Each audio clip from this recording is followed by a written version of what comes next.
Yeah, no farting or burping. Deadly. Yeah, not in here. Actually, it goes up. You're right. Hello. Would you like to introduce yourselves? I'm Russell. I'm from the Burnham and Highbridge Men's Shed, and this is Peter. I'm also from Burnham Highbridge Men's Sheds. Russell actually forgot to mention he's the chair, and I'm vice chair. What does that mean?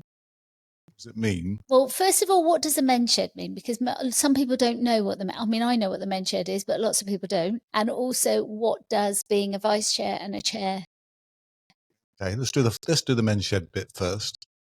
The Men's Shed was started in Australia in the mid-90s, and it's spread over here. The Men's Shed is a place where anybody over 18, but effectively it's men and ladies, can come and make whatever they like, make their own projects. It's mainly woodworking in our shed. Every shed's different. It's a place, as I say, to come and hang out and do your own project. But it's the nice thing about Men's Shed is it's helped us to socialise, certainly us older guys. Lots of blokes do come in to the shed and they've been looking for something to do because they've finished work and it may be 40 years, something like that, and they find themselves with times on, and they see that we do a variety of different sort of activities, mainly work days, and that they come along, but it's also meeting needs that they have to socialise. They don't realise it. No. They come along and they chat, and blokes need to chat, and they used to chat work about how bad the managers are or how good the managers are, things like that. Then they can just chat and with people informally while they're working. There's a saying, slogans, is that men don't talk face to face; they talk shoulder to shoulder. So just to demonstrate that, if you come in and say to somebody, "Are you okay?" You sometimes get this, "Yes, I'm okay," and that's kind of back off, isn't it? But if you're standing there shoulder to shoulder looking at his project, saying, "Oh, that's nice. How are you doing that?" etc., etc. And then, as you're talking, you go, "Oh, how are you doing?" And often they say, "Oh, I'm okay, but I don't know.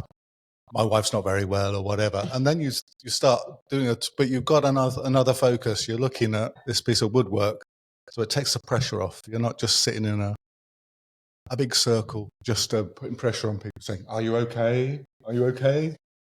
Yeah, because I think people do that when they're ready to do it, but they don't do it when they're not ready to do it. People will sit opposite and talk, but very often it's got to be their right place. It's got to be the right time for them. Feel comfortable. You might a member that joins will be coming for a few weeks. They say a lot. We enforce a tea break.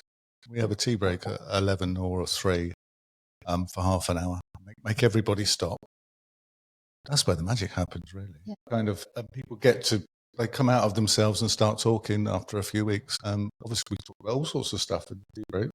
Well, there's the range of some of which you mentioned on this. I think the very first time I went to tea break, the conversation was basically diets for men and also arthritis. Is it okay to have ibuprofen and Voltarol at the same time? Oh. That was the first conversation I was interested in.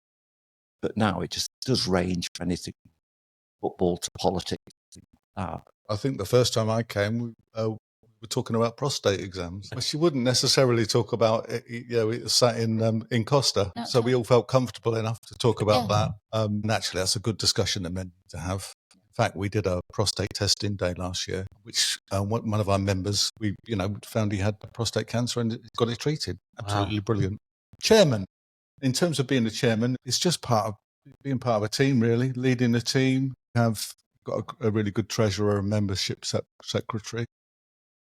We meet about 6 times a year, I suppose, for a committee meeting outside of shed hours. Then most of the time we're spent talking not about mental health or stuff like that, but things like crosscuts and all that kind of thing.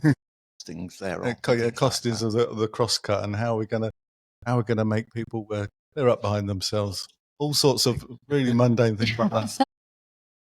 Like sort of looking after the home, actually, isn't it? Who's washing up and clearing up. Yeah. That there was quite a lot of conversation. But the book stops with him. And then will it stop with you when you take over as chair? Is that a natural progression into you go through the cycle of positions, or? Well, no, it's just very disorganised. But actually, you're right. Peter is going to be chair from July. And what will you be? I will be secretary. Oh, right. They won't get rid of me. Yeah, they rotate you around. You'll be there making sure I'm doing it. He's been chair now for 2 years, hasn't he? So far, on those 2 years, development. So what we've got and the whole attitude, the shed has changed, hasn't it? It's positive, outlooking, do much more in the community. Yeah. Type of stuff. That is all good. We've been lucky that we've done more community stuff. There was a guy we only found out about Somewhere House, strangely. Can I talk about Somewhere House? Yeah, please do. When one of the people from Somewhere House, one of the people going through the program, came in, said, "Can I volunteer here?" We turned around and looked at each other and went, "Yeah, that's fine." So I won't mention his name. We've had about 4 or 5 volunteers now, but he was very successful there. It was good for him, and we've had several since. And they come along for 1 day a week, and often we'll point them at a job. It's been a great way for people from Somewhere House to be part of something bigger. 2 or 3 of them that have left and gone back to their own community have looked for a men's shed there, because it's a nice atmosphere, isn't it? I think we have a very supportive. The people, volunteers, have all been able to talk open about perhaps why they're down. Reserve. I think that's done. Not having to talk to a counsellor, not having to be careful what to say here, they just talk to them.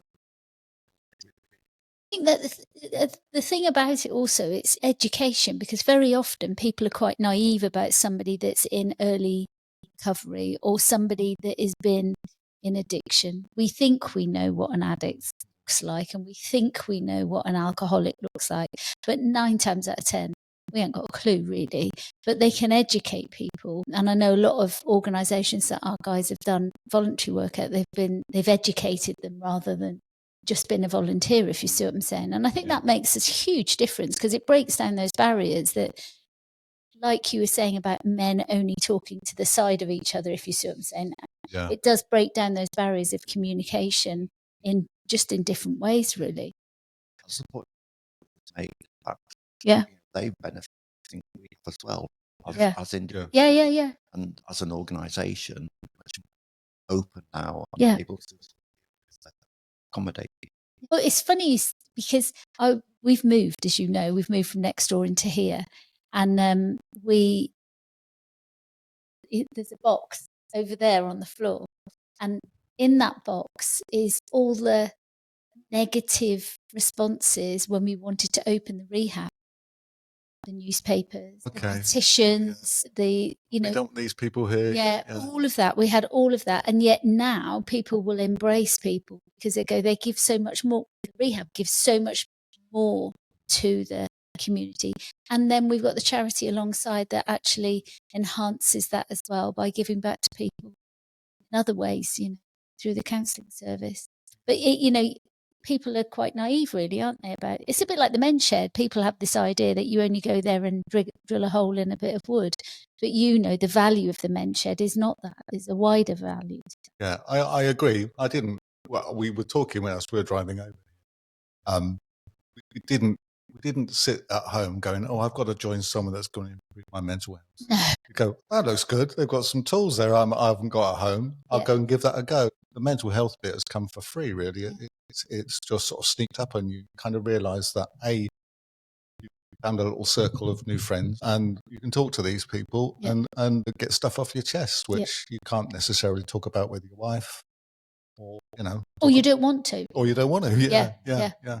Because we were talking, our previous podcast, we was talking about that, the fact that whether you can or you can't talk to people. You were saying that, very often there's that barrier that is created. And it's not necessarily a conscious barrier. It's one that we've inherited through our upbringing or through people that we've worked with or we haven't worked with. And so therefore we lose sometimes that particularly men, and I don't mean this discriminatingly in any way, right. but is particularly men really struggle around that. I mean, my son died 2 years ago today, and he took his own life, which is not something that I'm very proud of, obviously, in that sense, bearing in mind what I do for a living and bearing in mind what kind of family we are. But I see the value in just having a stranger to talk to. He had all the professionals in place, he had everything there, but he just didn't take advantage of it. That moment in time, he didn't think, I'll pick up the phone. I spoke to him 30 minutes before he died. But at that moment in time, whatever happened between when I spoke to him and when he made that decision, I don't know. None of us know, do we? So it's that bit where I know the value of having somebody to talk to. Sometimes it helps if it's somebody who doesn't know you well. Absolutely. They've got their skin in the game in terms of what they know about you. Or They're less likely to judge, aren't they? Because they don't know you. It's an independent person who doesn't really know you. And I think you're always more to share with strangers, bizarrely. Yeah, which is it's very strange, isn't it? Yeah. But I mean, for me, what Men's Shed does is copies the nice atmosphere you used to have at work sometimes in tea breaks at work when you'd have it, or when you're working, when you're having a bit of banter and having a laugh. I don't know if the same thing in the staff room. It's that same sort of thing. Everybody's got their prejudices sometimes, and sometimes you disagree with what's being said, but everybody feels that they could say what they like. Oh, absolutely. At a tea break, and that's quite good. But it is saying that, and I think there's an important point there, though, because very often people don't recognise the person that's not saying anything, if you see what I'm saying, and very often that's the person that perhaps is the one that's struggling. We've talked about this as well today, haven't we? So and sometimes it's it's the quiet one who just wants to be part of something. That's all they can do right this moment in time. And I think a bit like what you were saying, sometimes you find people they don't say a lot for the first couple of weeks, but then perhaps they come out of their shell and they do become a bit engaged, a bit part of the conversation. We have a member, obviously we're not going to name names, but we have a member who's got autism. He's been there a good while now. He told me that when he started, he didn't say boo to a goose, didn't say anything to anybody. But over the years, he's got to know everybody. He's come out of his shell, and he's an integral part of the shed now. And he could be an autistic, studies everything to the nth degree. If you want to know how to use the router, we go and ask this guy, Yeah.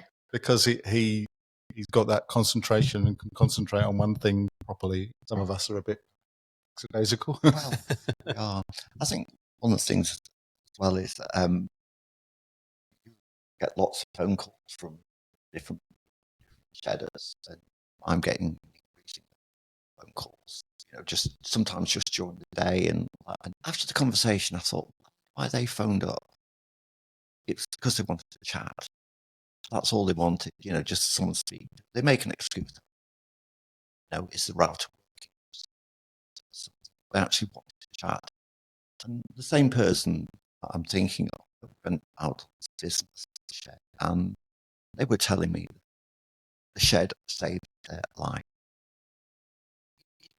He obviously felt coming to the shed has been so important for him that, and he puts a lot in, and we gain experience just to know that we're doing something positive for him. It's incredible. You get lots of calls, just chat, anything. Yeah, and it's being open to that as well, which is sometimes it's not always the right time. I was going to say, how do you manage that? Yeah. Sometimes I get a look from my wife. Sometimes I get that too about the charities. But it's and we get this. Well, no doubt you would be vice chairman if you didn't get something back from doing that, from being part of the shed. Personally, I get a lot from it. My wife has said since I moved down here, I've actually blossomed, which seems a bit weird. But, in my early 60s, I've enjoyed myself more than ever before, really. And Men's Shed is part of that, I suppose. Yeah, when I sort of first joined the Men's Shed, about the same time, 3.5 years doing that at the same time. My sort of plan would be just to come Tuesday. busy doing other things. How's that go for you? And so now it's all day Tuesday, all day Thursday, like that, and evenings, and phone. Meeting for coffee on a Wednesday or something. Someone says, can you come and do a podcast? Absolutely. Fancy going to Costa's or something like that. You had breakfast, you say no, or damn it. you haven't. Well, that's their need to some extent. What they wanting to talk about, something.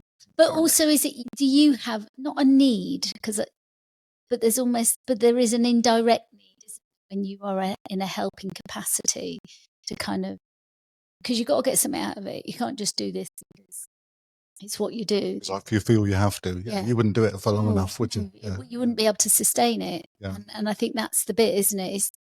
It's a quid pro quo to a certain degree. You're helping somebody. Okay. Yeah. Sometimes I think, am getting back? Have a lot of fun. Another breakfast. Have a lot of fun, a lot of skills. Yeah.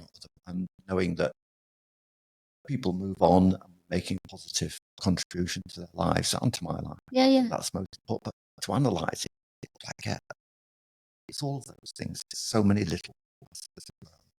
So who supports the supporters?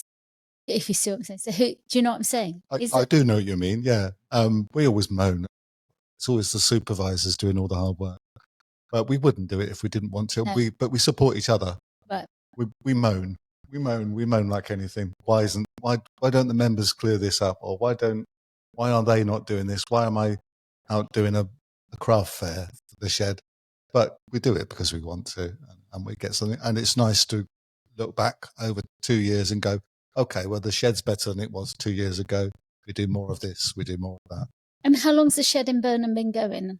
Since 2017. Really? Yeah, started by a group of people. Tony Crannock was the chairman, and he building on the shoulder of giants. I mean, Tony's a totally different character from us, but he really kind of got it going. He put the foundations down. Yeah, they got through COVID, which wasn't easy. Obviously, we had to physically shut. Got it going again. And then us two arrived when all that was over, and it's been great for us. Yeah. So what sort of things people come and make? What sort of projects do they work on? All sorts of, your first project was a garden seat, wasn't it? Yeah, it was a garden seat. I sort of arrived at that Tuesday morning, said, okay, I want to make a garden seat. And looked up various sort of plans and stuff. Just not a problem. But went in and then basically one of the guys mentored them, and it made it far more elaborate than I would have ever done it. Just in that one exercise, I learned so many different things. What else did we do? I made a cat house. Yeah.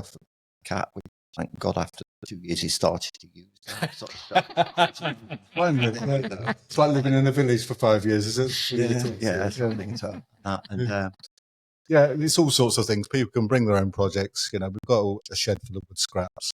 You might want to make a box, a drawer I made out of ply or whatever. And there's lots. We've all got different skills. There's a very talented wood turner there that's taught both Pete and I how to do wood turning. And wood turning is one of those things that is great for your mental health, because you can't be thinking about 800 things when you're doing your wood turning. It's too dangerous. Chop your finger off. Exactly. Yeah. Or at least the stuff would come flying at you if you haven't put the stuff in there properly. But we've learned to do wood turning, and wood turning is one of those things that you can concentrate on that for a couple of hours and not think about anything else. Nice. And that is kind of really good for your mental health in a way that you can just block out other stuff. I suppose probably people like that about golf or whatever. But for us, it's bits of wood. I think one of my first pieces that I turned was a bowl, and I was getting on reasonably well with it. Probably going about 1,000 minutes, like that, and then crack, bowls, tremendous bang. No. The rest of the shed totally silent. Everyone was broken, isn't it? And to me, it was the end of the world. However, because we're so helpful, they said, "Oh, it's salvageable," and we stuck it together. Someone helped me build a rig together. I still use it now. Put keys in at home. Oh, brilliant. Nice. I mean, people remind me of that occasionally. Well, too frequently. If you get too good. Okay, yeah. So, but it's all about fun. Yeah. Things like that, and we move. That's lovely. Because I've been to another men's shed. I went up and visited it. One of the things that I found, this is just my feeling, there was a lot of people. It was very noisy. It was in quite a big area. And I went with somebody. In fact, I went with Dave. Dave came in. And I went in and I just thought, as a person, I think I would have found that quite intimidating, walking in that, because it was so, it was almost a bit chaotic. Some people were sitting down, some people were doing this, some people were doing that. And I just thought, I think I would find that quite difficult if I was not in my best thinking head, if you see what I'm saying. And I'm a little bit shy. People find that hard to believe, but I am a little bit shy. Walking into that, and you walked in and there was just loads of people just sat there chatting. Yeah. I just thought, I couldn't do that. And I suppose I wonder, how do you manage to support people who would perhaps struggle? That's a really interesting question. I don't really know the answer to that one. We do try and with. I think one of the things is the tea break. All goes quiet, machines go off, and we actually relocate into the canteens. And if, on the other hand, if somebody's working, what they're making, it's a bars or something like that, or a box, and they're not a great chatter, you can bet your life on. You get people stopping by saying, I thought about doing it this way. I thought about doing it that way. And people always are walking around, stopping, chatting, giving other people advice. Whether or not the person really wants the advice, they're going to get it. They're going to get it. And if there's 15 people in the shed, they're quite likely to get 15 advice on how to do it. So there isn't sort of a procedure where we will go and talk with somebody. But most people that join the shed, they start working with somebody. So they have like a buddy. Well, it's not official. Yeah, but it sort of happens. Yeah. What tends to happen is that I've tried over the last couple of years to make a bit more effort, just to make sure they're safe for the tools we're using, but to try and make them feel at ease. There's not too much noise. Actually, it sort of takes the pressure off. If it's not too unbearably loud, there's not the pressure to talk so quickly. It's loud, and if you want to have a natter, you drag somebody out of the workshop and talk outside. But it does, but we do try and be a bit nice. That's the word. More encouraging with new people. Engaging. Engaging. So how do people join? Just turn up. Basically, you can. We're open for the gents. We're open on a Tuesday and a Thursday. They can turn all up. day. Yeah, virtually 10:45 till 1:45. 2:45 till 5:45, and there's a tea break in each session. You can turn up. You can stay for a free session. And if you like it, then you can then join. And what does that cost? That is £25 a year and £3 a session.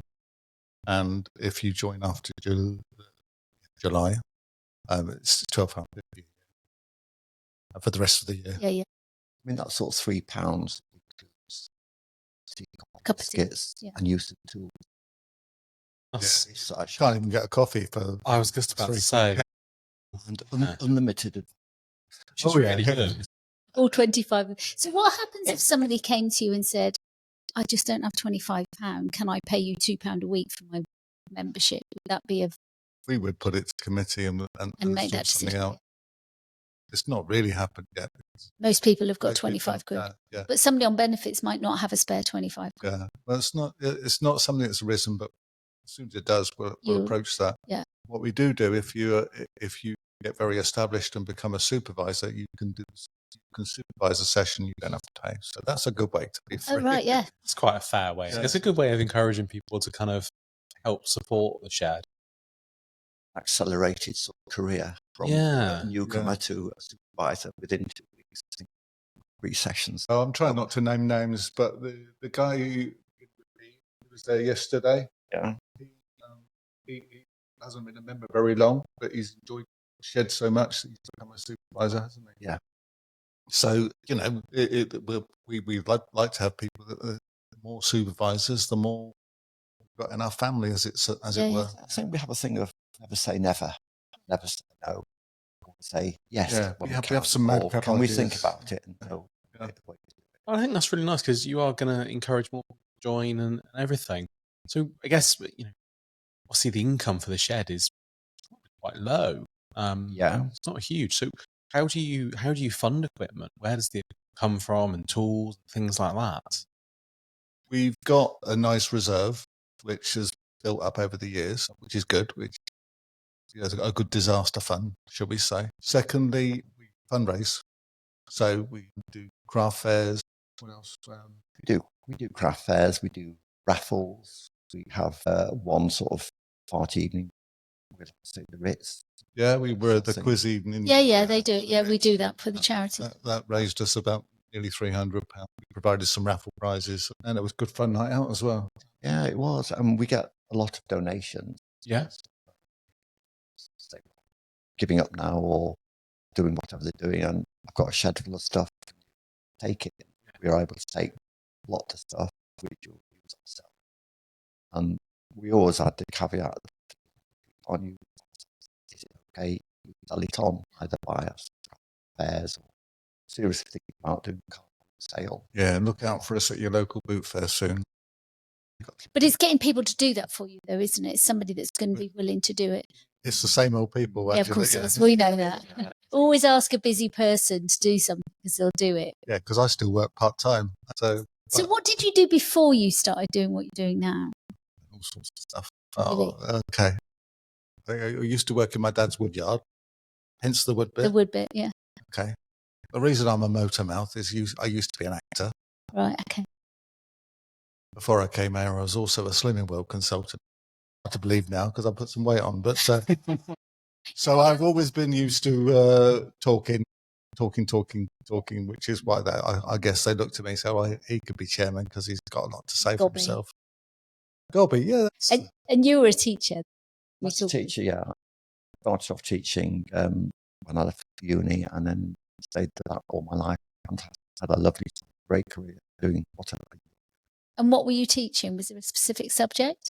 My main subject was biology, but I taught general sciences, depending on yeah, I had a great time. But then when I did retire, I did a little bit days a week, and then I thought was a perfect job working in a hardware shop, selling some box and pet food and all sorts of stuff. Wonderful time doing that. We did things like sell air conditioning units, 25 kilo bags of dog food to people. Next person, an old lady, can you change the batteries? Yeah, because my husband used to do it. He's fast, and that was the sort of job I really enjoyed. That was in Bristol, it was hard to travel like along the M5, which I spent all my life on. Yeah, so I've had a good career, a good sort of part-time jobs, things like that. I enjoy this now. And you know the difference between an M6 and an M8 bolt now, I guess. I do. Yeah.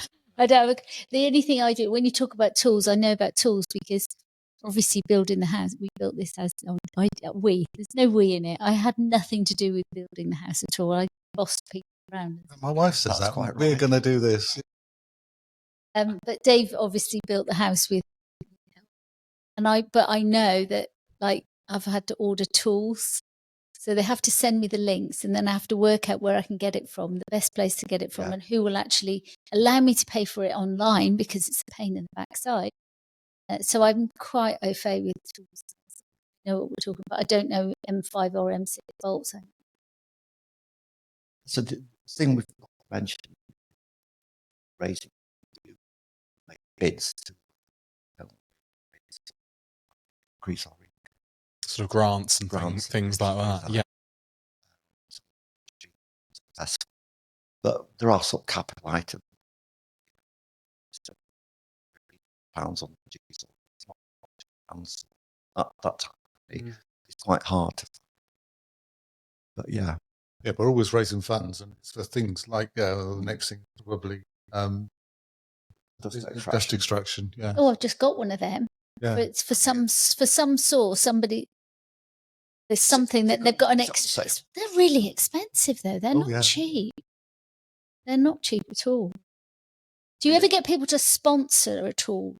Then you put their name. Done that yet, but it's a food for thought. Local businesses. Yeah, where we've applied to the Screwfix Foundation, had a small grant from Homes for Sedgemoor, which is now Homes for Somerset. They gave us a small grant which covered our power drills. I want to try some of the house builders locally. They've all Bloor Homes. Money they give out. We had a grant from them. Not talked about our landlords, the hub next door. Where is it? You're going to have to explain where that is.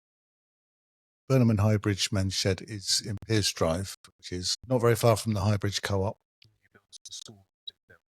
Yeah, it's not. Yeah. Oh yes, yeah. It's in the behind there. It's behind there in the. I have been to the men's shed once. Yeah. I came last year sometime.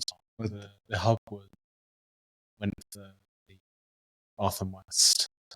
Oh, of course award. you did. What it's called. Yeah, I was part of the judging panel. So okay, yeah. So you had a had a little wander around. It's very unprepossessing when you look from the. It's an old Nissan hut. Yes.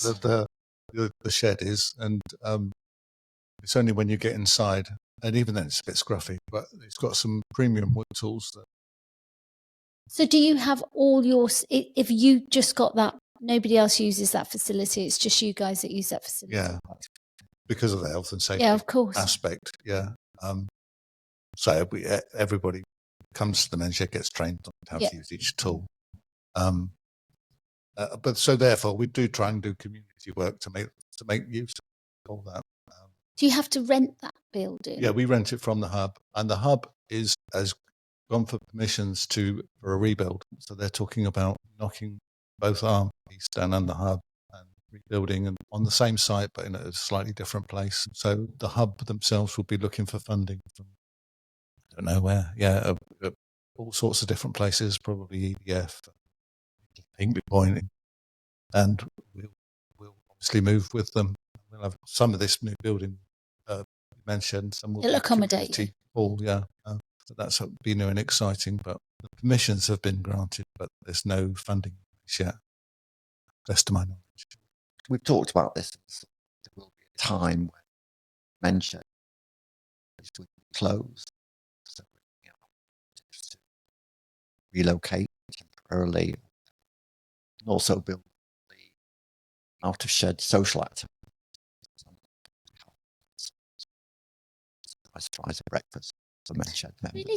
Really? Where do you have the breakfast? It's a lovely little local cafe.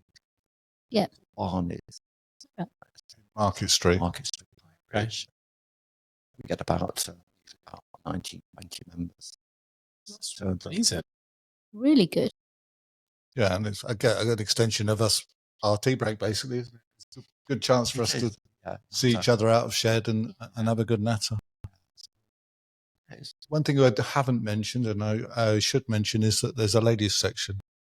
So the ladies' section is on a Monday. So they meet much like us, and I'm sure that they sit and have a good old natter as well. And there's also a ladies' craft section, which is attached to our organisation, which meets in the hall next door. So there's plenty of ladies involved as well. We have found it works better as a single gender organisation. So the men, meet as men together, and the ladies meet together. So, but it works nicely. I don't really get too involved with the ladies' shed, obviously, but. And is it run by females? Yeah. Get the chair lady. Get her to give us a shout. Get her down. It'd be nice just to kind of promote that.